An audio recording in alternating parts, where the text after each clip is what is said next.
In this age of huge industrial decline, what really seems to matter to people is corporate responsibility, the environment, and fuel economy. I mean, even the banks are losing money. So you would think on Planetary Gears we should be testing some fuel-sipping car. But what does Sean bring us? An obnoxious, loud, 725 horsepower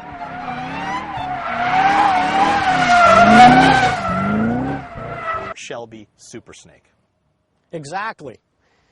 The reason why you need a car like this in times like these is because you need that raw power and fury, something to go out and have fun with, and that's not overcompensated with by electronics. You learn to drive this or you die trying. Well, I'll drive, you die trying. Why, did you get permission from your girlfriend? One of the things about the Super Snake is it's a very in-your-face car too. You know, in addition to the aftermarket Shelby hood that has the big cold air induction on it, you've got the side scoops, you've got the quarter window scoops, you've got the front splitter, as well as some tasteful graphics on the outside.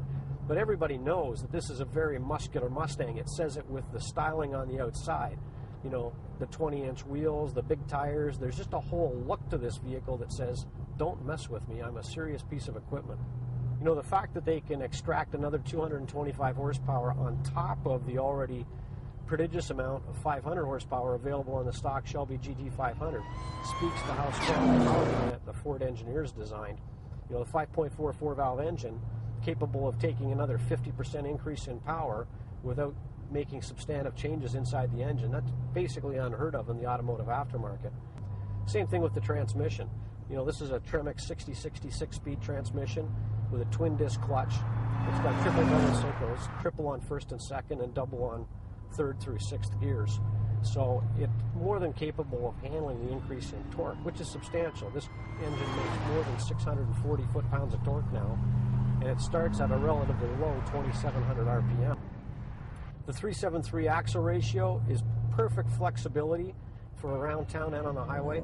I like third gear best because you can start to get traction in third gear. First and second, really, you can't put the power down.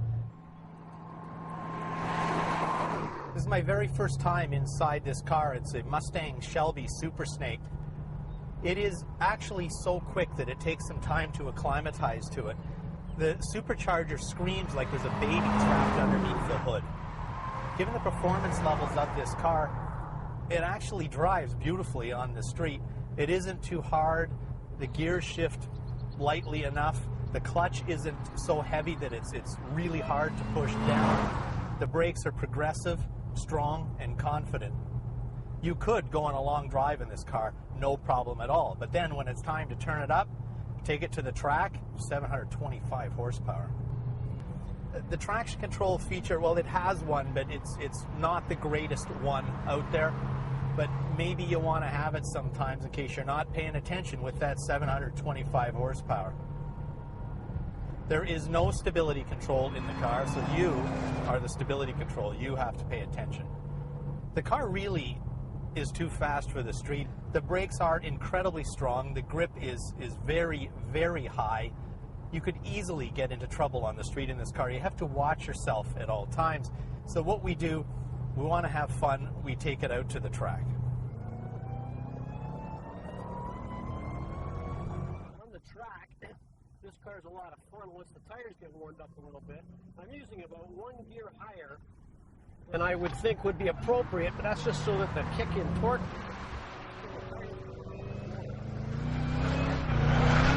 power, of course, is amazing. The suspension works really nicely, and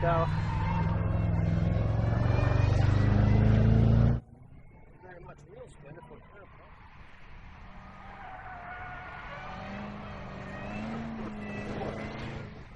There's nothing more visceral than the noise this car makes, that's for sure.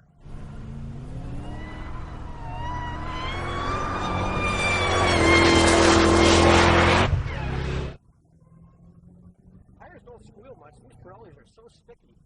They really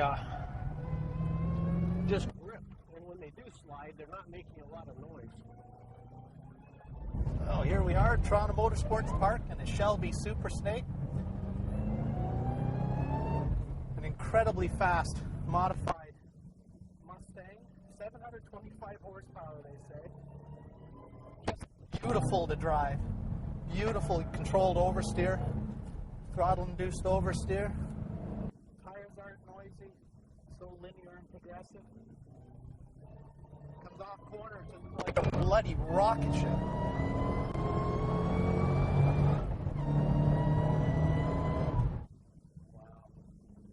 Wow. So impressive. So hopefully Dave, our production guy, has some tape to use.